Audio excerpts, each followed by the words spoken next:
अस्सलाम वालेकुम नाज़रीन, मैं हूं अरसलान खोकर। आप देख रहे हैं प्रोग्राम न्यूज़ आवर। पाकिस्तान की तेज़ी से बदलती सिचुएशन, चाहे वो सियासी हो या फिर सिक्योरिटी से जुड़ी हो, इस वक्त पाकिस्तान एक बार फिर सिक्योरिटी खदशात के निर्गे में है। और यके बाद दीगरे आप देख रहे हैं कि कुछ ना कुछ खबरें ऐसी आ रही हैं जो हमारे लिए अच्छी खबरें नहीं हैं। बहुत लंबा अरसा काफ़ी ऑपरेशन किए, जानों का नजराना पेश किया आर्म्ड फोर्सेस ने भी, हमारे सिविलियंस ने भी, तब जाकर सुकून और अमन आया था पाकिस्तान में। लेकिन ये हालात एक बार फिर से कुछ मुश्किल दिखाई दे रहे हैं। जब से एक बाढ़ वाली सिचुएशन सामने आई, अफगानिस्तान से दरअंदाजी होती दिखाई दी। अफगानिस्तान में तालिबान की इस वक्त गवर्नमेंट है और वो शायद मुकम्मल तौर पर हमें नाकाम दिखाई दे रही है सारी सिचुएशन को कंट्रोल करने में। मामलात कहाँ जा रहे हैं? दूसरी तरफ पाकिस्तान की जो सियासी सूरत हाल है, ये पाकिस्तान को किस मौशी दलदल में धकेल रही है, और ये जो अनरेस्ट है, सियासी अनरेस्ट ख़ास तौर पर पंजाब में, ये किस तरफ लेके जा रहा है सूबा पंजाब को, जो कि सबसे बड़ा सूबा है पाकिस्तान का। और हम अगर देखें तो ये सिचुएशन खाली पंजाब में दिखाई नहीं दे रही, इसी की तलवार खैबर पख्तूनख्वा में भी लटकती दिखाई दे रही है।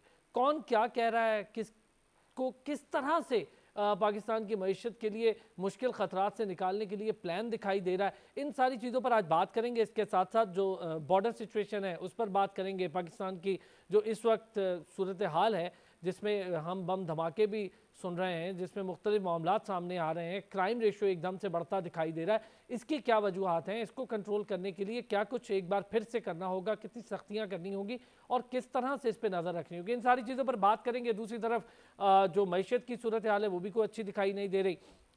हमारी जो बिजली की तलब 2400 मेगावाट है, उसकी रसद और तलब का बड़ा मसला बना हुआ है पाकिस्तान में, जबकि अब सर्दियों का सीज़न है और इसमें यकीनी तौर पर बिजली की ज़रूरत उस तरह से नहीं होती जैसे गर्मियों में होती है। गैस की लोड शेडिंग है, इंडस्ट्री बंद हो रही है। इन चीज़ों की जिम्मेदारी कोई तो आखिर ले। किसने ये जिम्मेदारी लेनी है? तमाम तर जो जिम्मेदारान हैं वो पिछली हुकूमतों पर डालते आए हैं, चाहे पिछला दौर हो या फिर ये दौर हो। दोनों अदवार में हम यही देख रहे हैं कि तमाम सूरत हाल पिछली दौर पर डाल दी जाती है। बात करेंगे जी। डॉक्टर समीना मतूब साहिबा, रहनुमा पाकिस्तान मुस्लिम लीग नून, ने हमें ज्वाइन किया है। नुसरत वाहिद साहिबा, पाकिस्तान तहरीक इंसाफ से उनका ताल्लुक है। अब से थोड़ी देर के बाद ब्रिगेडियर हारिस नवाज भी हमें ज्वाइन कर लेंगे, सीनियर तजियाकार हैं। बहुत शुक्रिया आप तमाम हजरात का। सबीना मतलूब साहबा, चूंकि आप लोगों की हुकूमत है तो चाहूँगा ज़रा पहले बात आप लोगों से कर लें। अनरेस्ट सिचुएशन पंजाब की आप सब लोगों के सामने है, मईशत की सूरत हाल तमाम तर लोगों के सामने है, बिजली की तलब और रसद का बड़ा मसला है, गैस की भी सिचुएशन बिल्कुल इसी तरह है। गैस की लोड शेडिंग ने इंडस्ट्री तबाह करके रख दी, घरेलू ज़िंदगी तबाह करके रख दी है। बड़ा एरिया ऐसा है जहाँ पर गैस नहीं आ रही, चंद इलाके ऐसे हैं जहाँ पर गैस शायद आ रही हो लेकिन उसका भी प्रेशर उस तरह से नहीं है। कैसे देख रही हैं आने वाले दिनों में, और इस हुकूमत के लिए जो चैलेंजेस हैं, क्या ये हुकूमत उन चैलेंजेस से निकल पाएगी? चूँकि इस हुकूमत के पास भी कोई लंबा वक्त नहीं है, कलील अरसा है, फिर इलेक्शन होने हैं, और इस सारी सिचुएशन में जो गवर्नमेंट की परफॉर्मेंस है वो देखते हुए इलेक्शन में जाना होगा।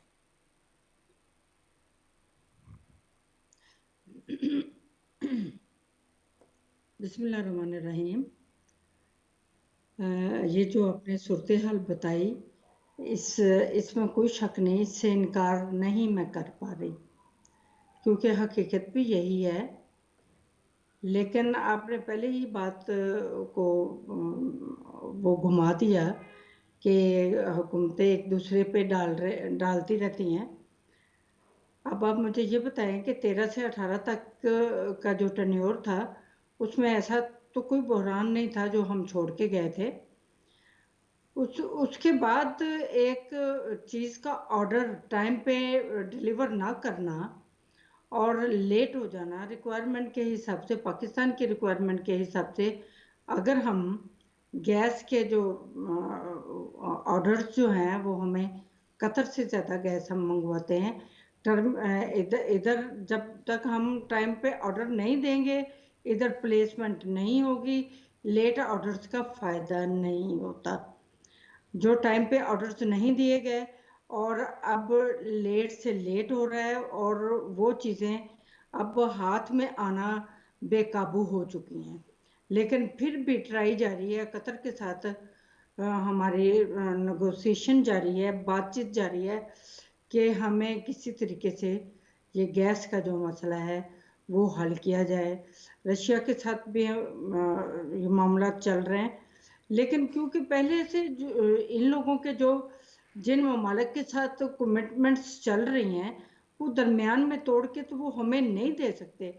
हम जब लेट हो जाएंगे तो फिर हम किसी लाइन में, वेटिंग लाइन में नहीं आ जाते।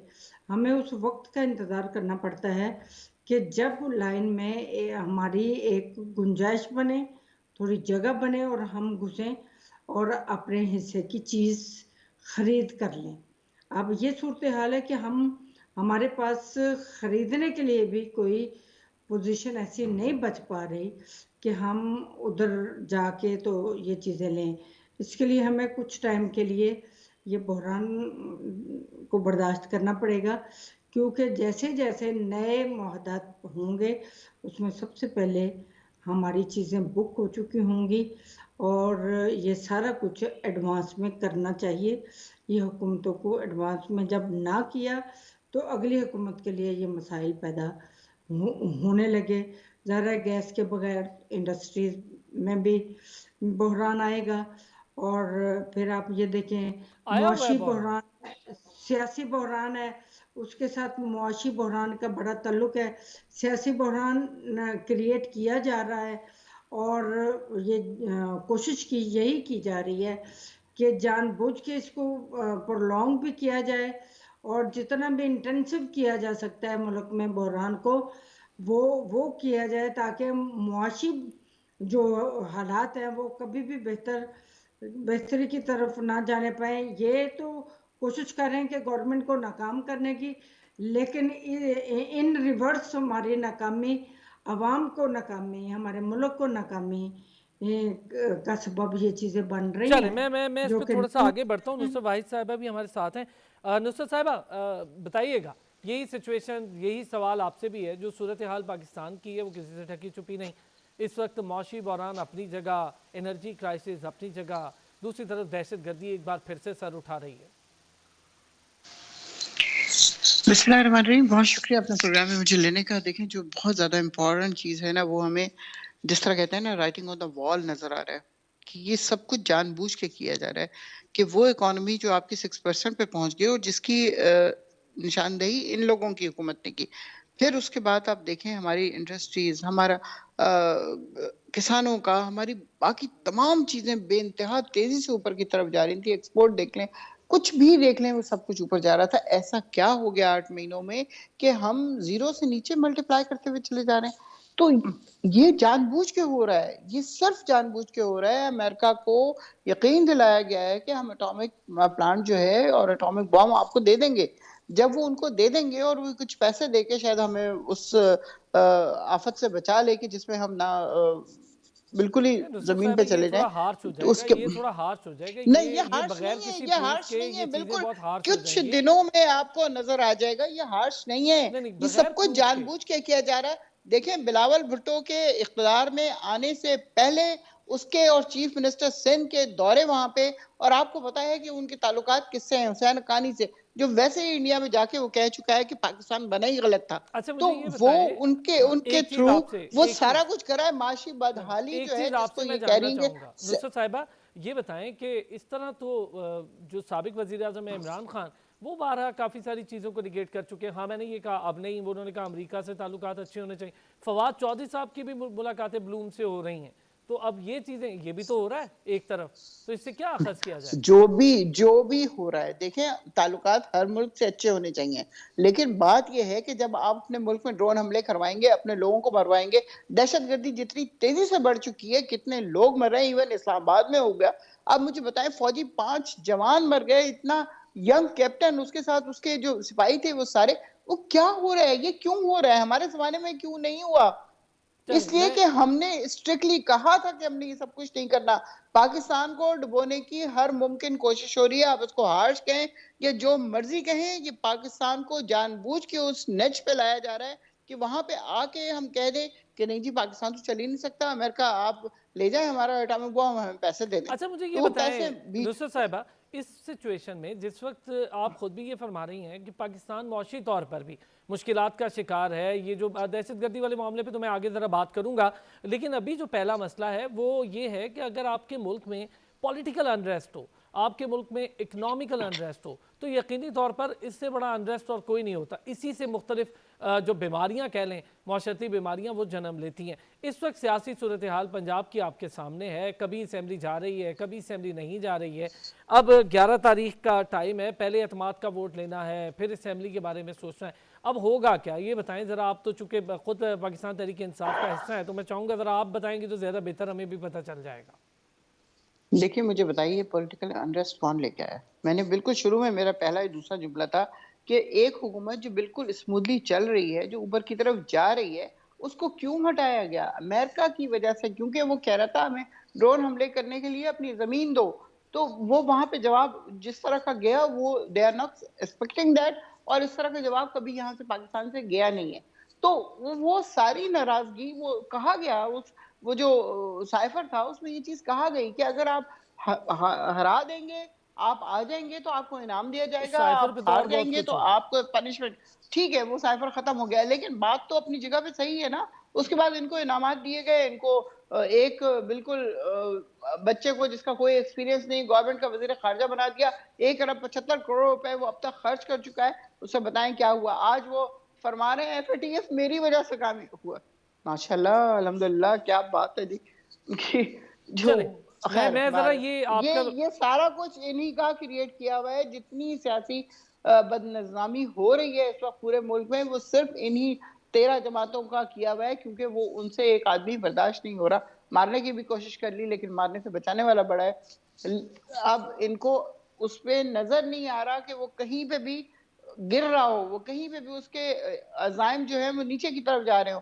वो बिल्कुल उसी तरह खड़ा हुआ है जिस तरह वो गोली लगने से पहले था, और जिस तरह वो हुकूमत में जाने से पहले था, हुकूमत को ख़त्म करने से चले, पहले था, मैं ज़रा उसी तरह आपके वो आज पास एक भी है। सवाल के साथ और और भी आता ये हूँ। इनको ख़त्म करना होगा, आपके इनको इत्तेहादियों ख़त्म के हवाले करना से भी होगा ज़रा ये बात कर अनरेस्ट। लेता हूँ, मैं आपके इत्तेहादियों के हवाले से भी कर लेता हूँ। नुसरत साहिबा, डॉक्टर सबीना साहब भी साथ हैं हमारे। एक छोटा सा ब्रेक लेते हैं, ब्रेक से वापस आते हैं तो यहीं से बात को ज़रा जोड़ते हैं। और मेरा सवाल ये होगा नून लीग से भी कि जब बहुत बुरी सिचुएशन थी, मुल्क के मौशी सूरत हाल, बिल्कुल खुद नून लीग ये कहती रही महंगाई है, इसकी वजह से मार्च हो रहा है, ये सारी पीडीएम की जमातें, और फिर ऐसे मौके पर हुकूमत ली ही क्यों गई? अगर मुश्किल फैसले करने थे और मुश्किल हालात थे तो फिर हुकूमत दी ही क्यों? मैं ज़रा ब्रेक से वापस आता हूँ, इस पर बात करते हैं। वेलकम बैक जी। और डॉक्टर समीना मतलूब साहिबा हमारे साथ हैं पाकिस्तान मुस्लिम लीग नून से, और नुसरत वाहिद साहिबा हमारे साथ हैं पाकिस्तान तहरीक इंसाफ से। समीना साहिबा, इतने मुश्किल हालात जिसका जिक्र आप लोग खुद भी कर रहे हैं, अभी वो आपने सुना कि नुसरत वाहिद साहिबा ने भी यही फरमाया कि हालात अच्छे नहीं हैं, हमारी हुकूमत को हटाया गया। अगर इतनी सारी सिचुएशन मुश्किल थी तो ऐसी सिचुएशन में क्या ज़रूरत थी फिर हुकूमत लेने की, अगर संभलना ही नहीं था मईशत की सिचुएशन ने, और यही कहना था कि पिछली सूरत हाल है, पिछली हुकूमत ये कर गई, पिछली हुकूमत भी हम यही सुनते रहे कि वो भी यही कहती रही है। लेकिन अगर यही सब करना था, क्योंकि अभी जो सबसे बड़ा मसला है पॉलिटिकल अनरेस्ट के साथ एक मुआशी सूरत हाल का, मैं चाहूँगा पहले हम लोग इस पर बात कर लें, फिर आगे चल के ज़रा जो सिक्योरिटी सूरत हाल है उस पर भी करते हैं। जी समीना साहिबा। नहीं, आप ठीक फरमा रहे हैं कि इस सूरत हाल में हमें हुकूमत लेना हमारे लिए बहुत बड़ा इम्तिहान था, जो हमने अपने आप को हमने इम्तिहान में खुद डाला। सिर्फ उस वक़्त, क्योंकि मुल्क को डिफ़ॉल्ट का ख़तरा था, जिसकी वजह से देखिए जी, हमारा भी एक सियासी कदकाठ था, जिसको मद्देनज़र ना रखते हुए ये गवर्नमेंट ले लेना कोई वो महारत नहीं होती। गवर्नमेंट की जिम्मेदारी निभाना और लोगों के लिए सुख क्रिएट करना वो ही जिम्मेदारी होती है, और आपके वोट की जो यकीन दहानी होती है वो आप लोगों के लिए जितनी फैसिलिटीज़ क्रिएट करेंगे वही होती है। तो देखें, अगर हम अपने आप को पॉलिटिकली डाउन करना चाह रहे थे क्या? हम अपने मुल्क को बचाना चाह रहे थे। हमने मुल्क को अपने सियासत को दांव पे लगा के मुल्क को बचाने के लिए ये तोबो-दो की, और अल्लाह का शुक्र है कि इस वक़्त मुल्क सेफ साइड की तरफ जा रहा है। और ये बहरान जो है, सियासी बहरान की वजह से बहुत सारे मामलात बहुत स्लो हो जाते हैं, मुआशी मामलात बहुत स्लो हो जाते हैं, और ये भी अब ये सियासी ये जो अफरा तफरी फैलाई जा रही है, ये हम तो नहीं फैला रहे, ये कौन फैला रहा है? ये आपके सामने जो मूजब है वो ये पीटीआई के लोग हैं। और ये पूरा देखिए जी, हुकूमत अगर इनके पास थी, 4 साल थी, आप लोगों को डिलीवर तो करते, आप कुछ कोई मनसूबा साजी करते, आपका कुछ पता चलता हमें।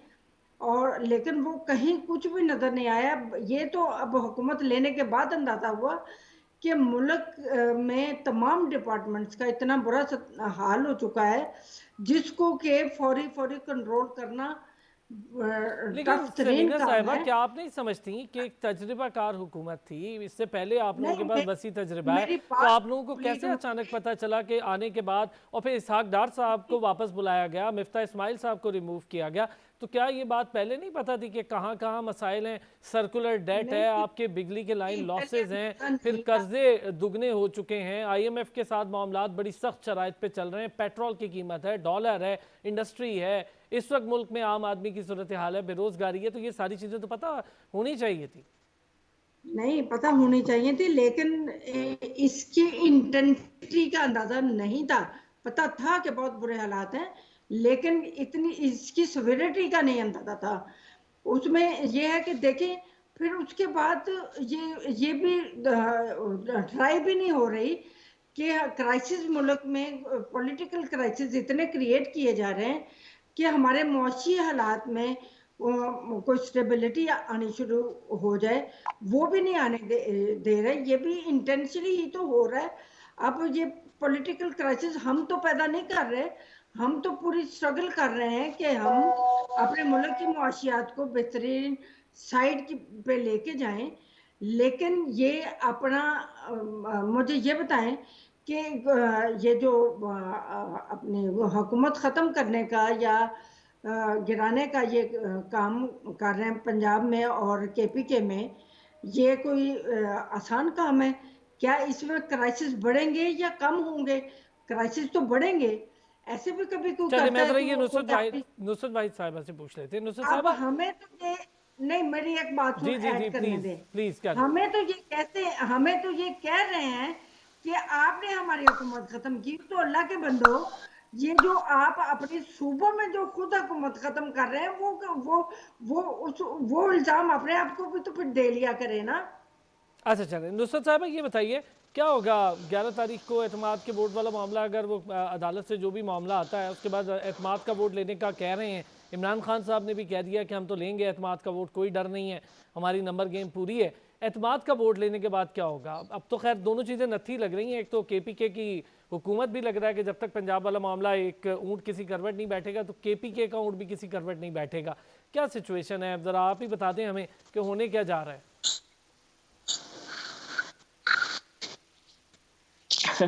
देखिए, होने तो यही जा रहा है कि एतमाद का वोट लिया जाएगा, उसके बाद रिजॉल्व कर देंगे क्या है। तो अब जो सबसे इम्पोर्टेंट पोजीशन है वो ये है, असेंबली ने रिजॉल्व करके दोबारा इस काबिल होंगे कि हम जीत सकें, तो हाँ, हम इस काबिल हैं कि हम दोबारा जीत सकें, अनलेस एंड अनटिल बहुत ही डिवास्टेटिंग किस्म की बेईमानी या चोरी ना हो। अदरवाइज सबको पता है जिस कंडीशन में हम लोग हैं, जिस लोगों की जो चाहत है जो खान साहब के साथ है और पीटीआई के साथ है, क्योंकि वो अब किसी हाल में इन लोगों को अपना हुक्मरान नहीं ठीक बर्दाश्त है, कर लेकिन सकते, पंजाब क्योंकि में तो जो आपकी जो हुकूमत है, फिर हुकूमत छोड़ने का जवाब क्या है? अगर ज़िमनी इलेक्शन में भी जाना ही है, ज़िमनी में भी सीट जीतनी है, तो जवाब क्या है? इत्तेहादियों से जान छुड़वाना जवाब है कि इत्तेहादी हट जाए और बस पीटीआई खुद देखे कि उसे क्या करना है?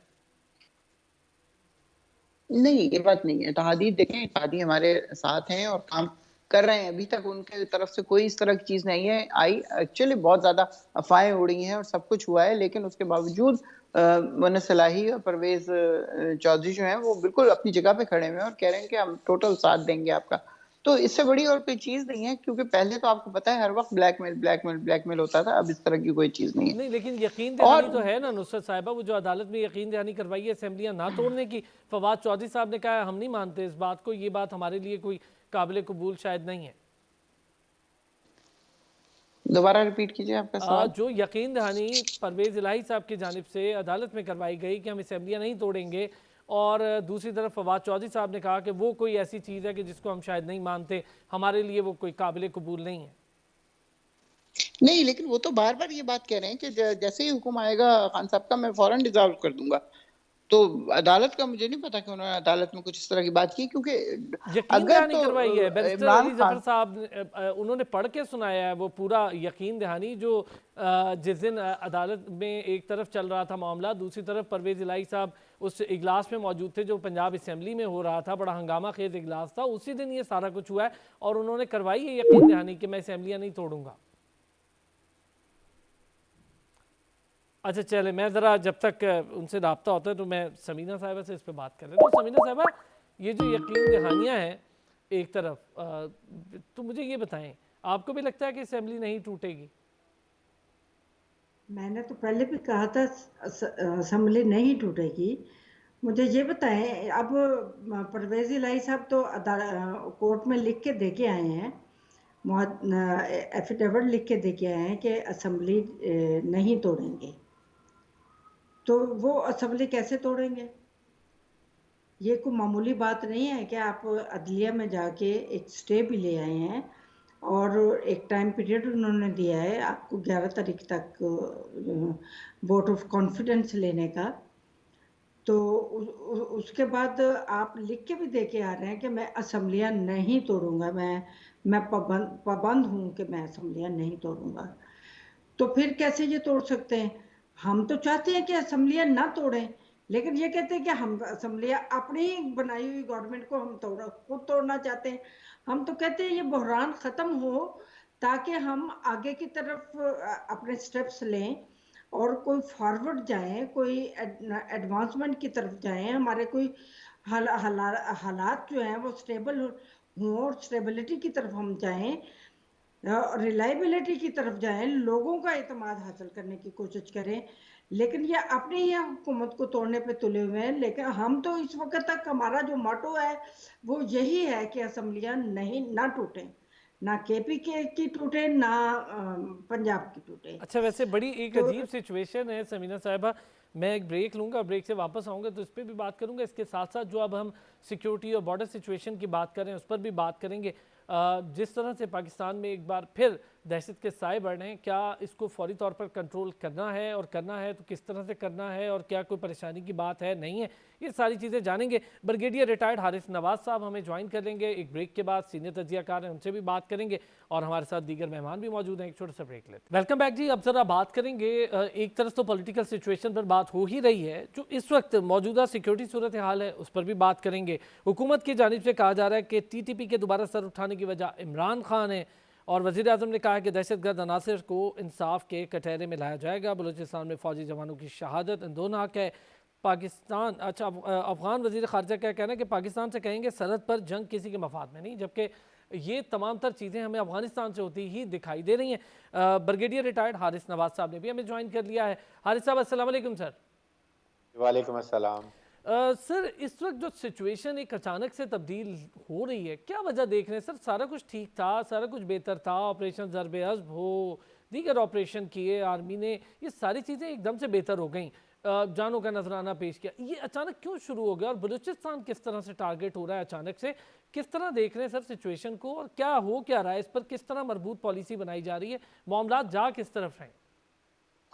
देखें, पाकिस्तान की सिक्योरिटी फोर्सेस ने और इंटेलिजेंस एजेंसी ने बहुत ही एक अच्छा ऑपरेशन करके तकरीबन मुल्क से, ख़ासतौर बलूचिस्तान से और KPK से दहशतगर्दी को ख़त्म कर दिया था। और बहुत खुश, और हमारे ट्रुप्स ने बड़ी कामयाबी से शहादतें भी दी, और उसके बाद officers, JCOs, troops, senior officers, और उसके बाद हमने काफ़ी अमन हो गया। और फिर उसके बाद हमने वहाँ पर मर्ज भी कर दिए KPK के साथ फाटक एरिया को और पाटक एरिया को। बात समझने की ये है कि इस वक्त इसके बाद फिर हमने इनसे मुज़ाकरात किए जो तकरीबन नाकाम हुए। उनकी डिमांड ऐसी थी जो कोई भी हुकूमत एक्सेप्ट नहीं कर सकती, जिस तरीके से। पर पाकिस्तान की बड़ी क्लियर शरारत थी कि आप पाकिस्तान के आइन कानून को मानेंगे, हथियार डालेंगे, और जो APS में आपके जिन लोगों ने शहादतें की हैं, बच्चों को शहीद किया, उनको माफ़ नहीं करेंगे, उनको सज़ा दी जाएगी। लेकिन उसके बाद जो ही ये ख़त्म हुए, तो अब ये इस वक्त जब आपके मुल्क में सियासी गैर इस्तेकाम हो, उसके बाद प्रोविंशियल गवर्नमेंट में और फेडरल गवर्नमेंट में आपस में रवाबत ना हो, अंडरस्टैंडिंग ना हो, बात करने का रवादार ना हो, तो ऐसे मौके पे ऐसी कुव्वतें शर पसंद अनासर जरूर सर उठा लेते हैं। This is the major reason. और इसके बाद फिर आपके सामने कि अफगानिस्तान में अफगान हुकूमत ने कहा था कि जी हम अपनी सरजमीन किसी को जो है वो किसी का भी इस खिलाफ इस्तेमाल नहीं करने देंगे, लेकिन वो इस्तेमाल हो रही है। सो पाकिस्तान की देखें इस वक्त 2-3 प्रॉन्ग स्ट्रेटजी हमें चाहिए। नंबर 1 ये है कि पाकिस्तान को बड़े क्लियर टर्म में अफगान गवर्नमेंट से बात करनी चाहिए, और ये अफगान वजीर खारजा जो कह रहे हैं, अगर ये कह रहे हैं कि कि किसी के फवायद में नहीं, तो फिर they should control their side.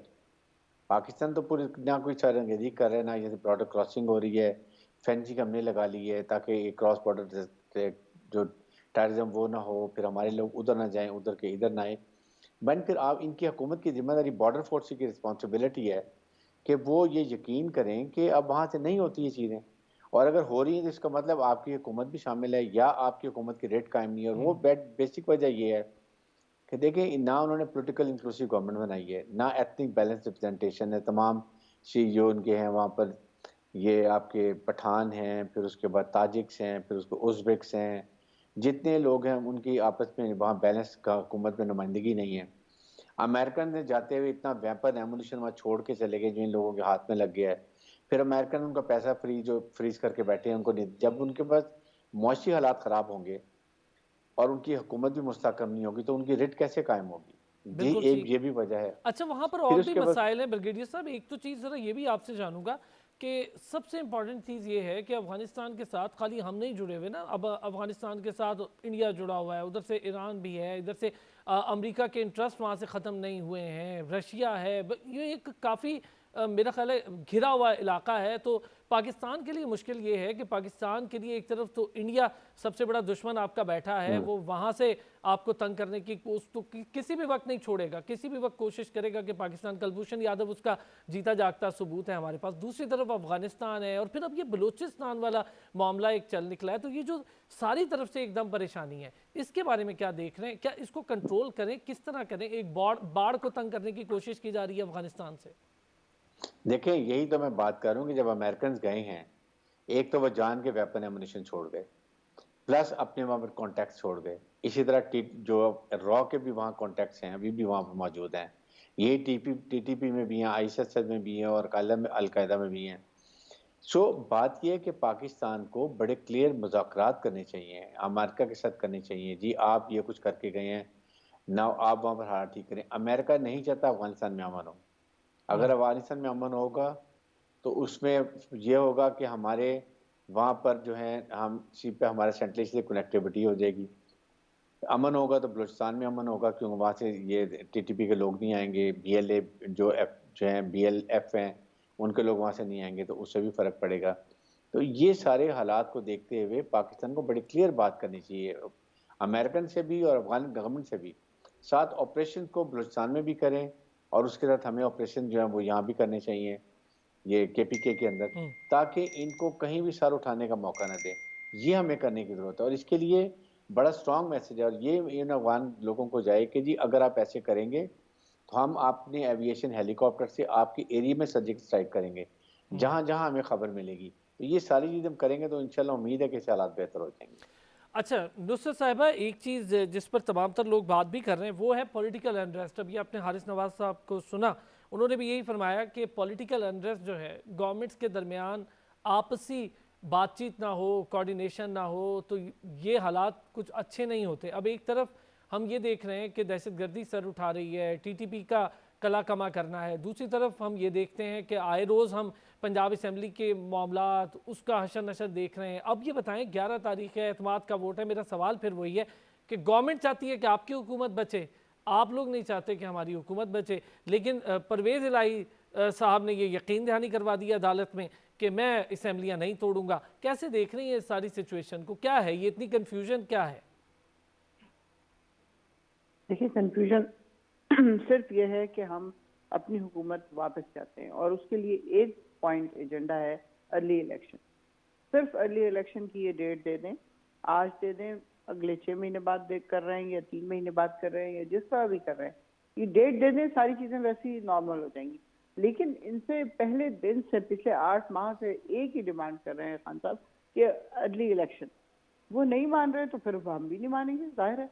हमें पता है कि ये लोग नहीं संभाल सकते। आप देख ले, मैं पहले भी ये बात कह चुकी हूँ कि जब हम आए थे तो उस वक्त क्या कंडीशन थी और इस वक्त क्या कंडीशन है। आप ये देखें कि वो जो एक एक पेनी जमा करके 8 अरब से 18 अरब पे लेके गए थे हमने रिजर्व, वो इन्होंने 2 हफ्तों में उड़ा दिए। वापस हम 8 पे चले गए और इस वक्त 7 पॉइंट कुछ है, क्योंकि वो सऊदी अरब और चाइना ने मना किया हुआ है कि हम इस पैसे को हाथ नहीं लगाना, वरना वो भी अब तक खत्म हो चुके होते।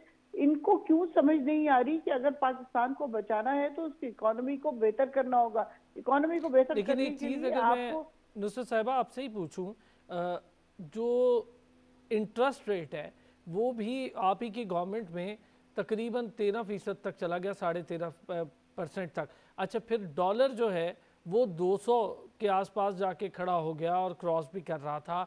इसी तरह कर्जे जो हैं वो भी बढ़ते गए। अब ये चीज़ रुकेगी तो नहीं, जाहिर है कि ये एक के बाद एक डैमेज और डैमेज होगा। अब ठीक है आपकी बात कि हमें इकोनॉमी को देखना, तो इकोनॉमी के लिए क्यों नहीं मिल बैठते? सिर्फ इकोनॉमी के लिए, पाकिस्तान की बेहतरी के लिए इलेक्शन की कोई डेट मिल बैठ कर तय कर ली जाए, ना कि असेंबलियाँ तोड़कर इसका हल निकाला जाए। कुछ इस तरह का मामला बेहतर नहीं आपको लगता कि असेंबलियाँ तोड़ने से बेहतर है कि आप बैठें बातचीत करें? देखिए, हम तो इस वक्त एक बात कर रहे हैं, ये लोग मान जाए तो उसके बाद अगली सारी बातें हो जाएंगी। अर्ली इलेक्शन की बात हम कर रहे हैं, अर्ली इलेक्शन कर ले तो सब कुछ ठीक हो जाएगा।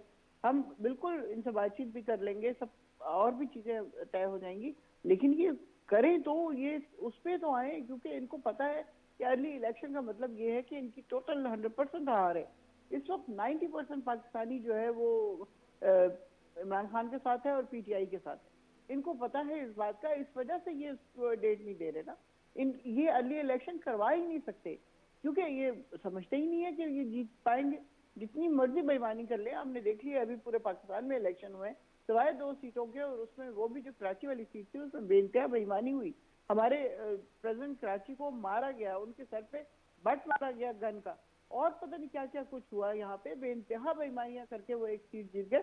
उसके बाद बिलावल जरदारी साहब कह रहे हैं कि इमरान खान को आज ही सियासत छोड़ देनी चाहिए।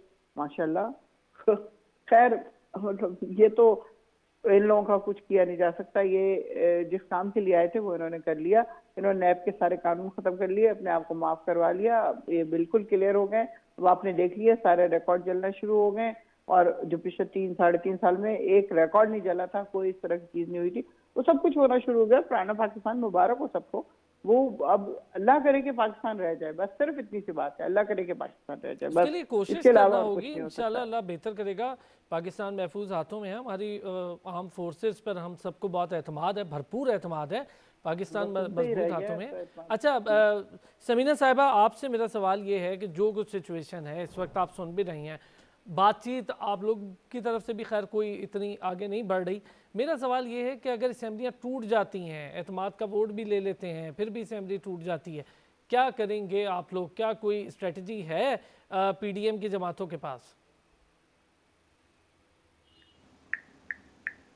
सबसे पहले तो मुझे नुसरत साहबा को ये बताना है कि ये हर वक्त मुल्क को नुकसान पहुंचाने वाली नेगेटिव बातें करते रहते हैं। अल्लाह ना करे हमारे मुल्क को कभी भी कोई कमी पेशी आए। ये हम अपने आज़ाद मुल्क के साथ हमेशा कायम दायम रहें और इसकी तरक्की के लिए कोशां रहें। तो उसमें यह है कि असम्बली, हमारी हर मुमकिन कोशिश होगी कि असम्बली ना टूटे। अगर खुदा न खास्ता, देखिए जी, जहाँ इंसान एक प्लान बनाता है, कुछ ज़रूरी नहीं होता कि वो प्लान कामयाबी की तरफ जाए। ये दो ही रास्ते होते हैं, कामयाबी हो या नाकामी हो। तो कामयाबी की सूरत में यही होता है कि भाई ये कराची से हम लोग बच जाएंगे। नाकामी की सूरत में दूसरा रास्ता यही होगा कि इलेक्शन इन्हीं सूबों में दोबारा कंटेस्ट कर लिए जाएंगे, सिर्फ इन्हीं सूबों में। बाकी कोई किसी और जगह पे कोई इलेक्शन नहीं होगा, सिर्फ केपी के और पंजाब में इलेक्शन होंगे। और अव्वल तो वो नौबत आएगी ही नहीं, ये भूल जाएं। ये कहती हैं ना, ये परवेज़ इलाही का ही एक स्टेटमेंट है जिसमें उन्होंने बताया कि 90% लोग जो हैं वो इस हक में नहीं है हम इनकी अपनी पार्टी में के लोग जो वो असम्बलियाँ तोड़ने के हक में नहीं है। खान साहब ने अनाउंस तो कर दिया, लेकिन उनका साथ भरपूर कोई भी नहीं दे रहा। अगर कुछ साथ उनको मजबूती के साथ मिल जाता, वो पहले दिन ही 1 हफ्ते का गैप दे के डेट ना देते, उसी टाइम ही अनाउंस कर देते कि ये असम्बलियाँ उसी टाइम ही तोड़ देते।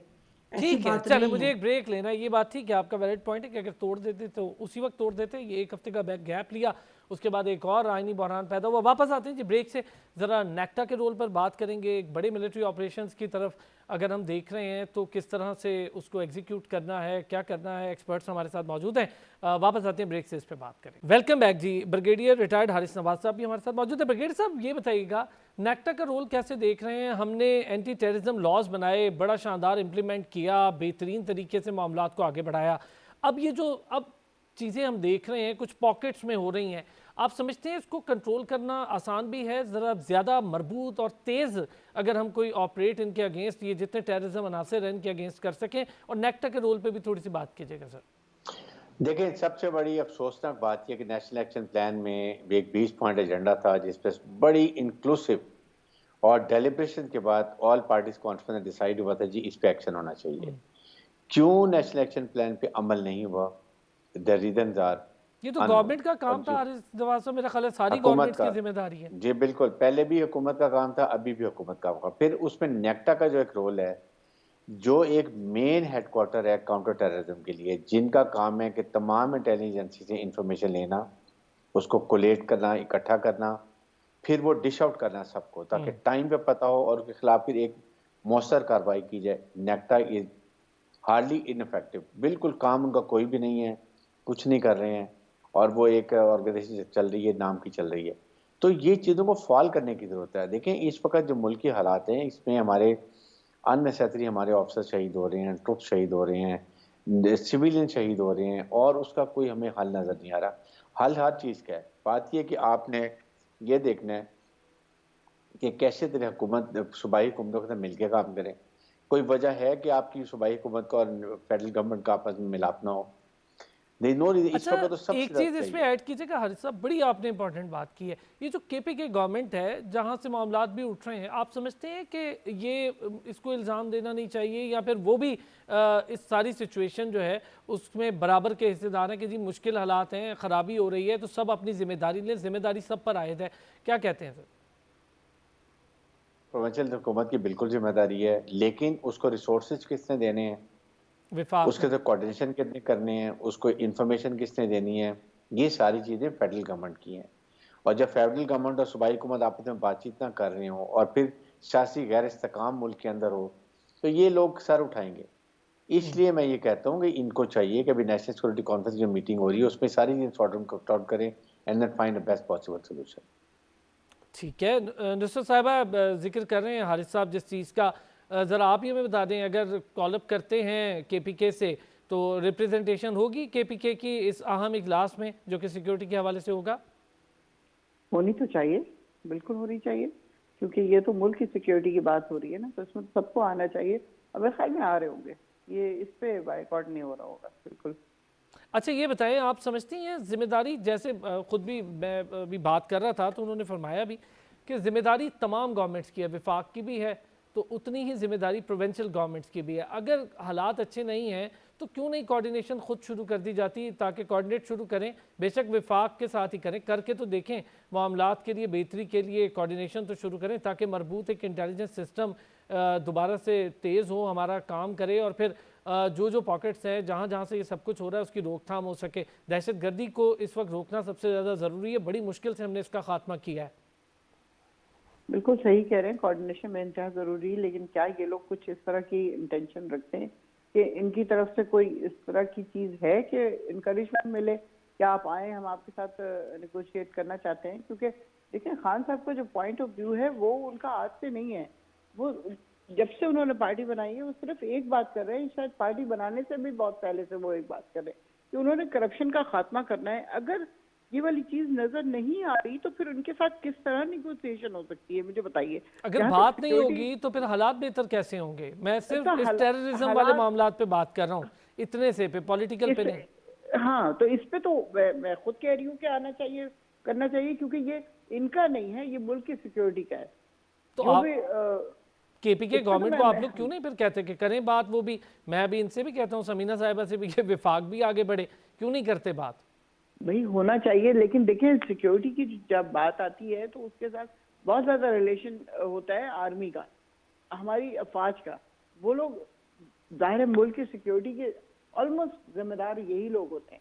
हमारी फौज है तो जिसकी वजह से हम लोग आज तक बहुत सारे क्राइसिस से बचे हुए हैं, वरना कब का वो खा पी के हमें बैठ जाता है इंडिया। इस तरह की बात नहीं है। मतलब बात सिर्फ ये है कि अगर बातचीत से चीजें ठीक हो सकती हैं तो बातचीत करनी चाहिए, लेकिन वो सिर्फ मुल्क की सिक्योरिटी के लिए। बाकी किसी चीज पे बातचीत करने के लिए खान साहब तैयार नहीं है, क्योंकि वो बिल्कुल इस बात के ऊपर फर्म है कि जो करप्शन जो उन्होंने चार्जेस लगाए थे, या जो अदालत ने या नैब ने लगाए थे, वो सब इन लोगों ने खत्म करवा लिए हैं। अब वो बड़े आराम से उंगली उठा के कहेंगे कि मैंने तो एक ढेले की करप्शन नहीं की। तो इस तरह की चीजें नहीं है। ओरिजिनल देखें कि कितनी करप्शन इस मुल्क में हुई है। 1100 अरब डॉलर जो है वो, अगर वो मुल्क में आ जाए, मुझे बताएं, जिसको जो इन्होंने माफ करवा दिए, तो इस वक्त मुल्क कहाँ पे हो? क्या उसको इतनी इनसिक्योरिटीज हो रही हो जो कि इस वक्त है? चलें, समीना साहबा ये बताएं कि क्या विफाक को बात करनी चाहिए खैबर पख्तूनख्वा गवर्नमेंट से आगे बढ़ के? विफाक का रोल है, सबसे ज़्यादा है, विफाक सबसे बड़ी गवर्नमेंट है पाकिस्तान की, और फेडरेशन की ज़ाहिर है ज़मानत भी विफाक है, तो विफाक को आगे बढ़ के बात करनी चाहिए। क्यों नहीं कर रहा विफाक बात केपीके गवर्नमेंट से, और क्यों उनसे ये चीज़ें नहीं पूछी जा रही कि जिन जिन वसाइल की कमी है या जो जो आप लोगों को ज़रूरत है वो चीज़ें आपको प्रोवाइड की जाएँ? आप पीटीआई की नुमाइंदा की बातें तो सुन रहे हैं ना, जो ये जली कटी बातें करते हैं ना कि केसेस माफ करा लिए, केसेस फलाना कर लिया, फलाना कर लिया। क्या गलत है अब वो? ये 4 साल, ये 4 साल हुकूमत में थे, तो इन्होंने वो साबित क्यों नहीं कर सके?